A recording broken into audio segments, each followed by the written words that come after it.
শাকিব খানের মুগ্ধ হলেন চঞ্চল চৌধুরী। বিস্তারিত জানতে হলে ভিডিওটি না টেনে সম্পূর্ণই দেখুন।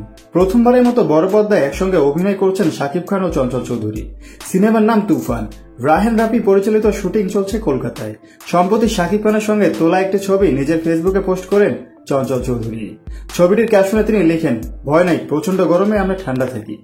শাকিব খান চঞ্চলের আড্ডায় কোন গল্প বেশি জায়গা পায়?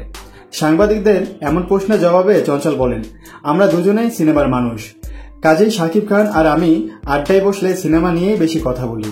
সিনেমার প্রতি তার ভালোবাসা প্রবল। চঞ্চল জানান, দেশের সিনেমা নিয়ে শাকিব খানের বিশাল স্বপ্ন। শাকিবের ভাবনায় শুধু সিনেমার উন্নতি, এটা চঞ্চলকে মুগ্ধ করে। এদেশে দুই জনপ্রিয় অভিনেতার সিনেমা তুফান আসন্ন কুরবানি ঈদে দেশের প্রেক্ষাগৃহে এবং বিশ্বের বিভিন্ন স্ক্রিনে মুক্তি দেওয়া সম্ভাবনা রয়েছে।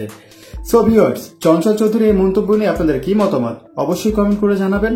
এরকম নিত্য নতুন আপডেট পেতে আমাদের চ্যানেলটি সাবস্ক্রাইব করে সঙ্গেই থাকবেন। ধন্যবাদ।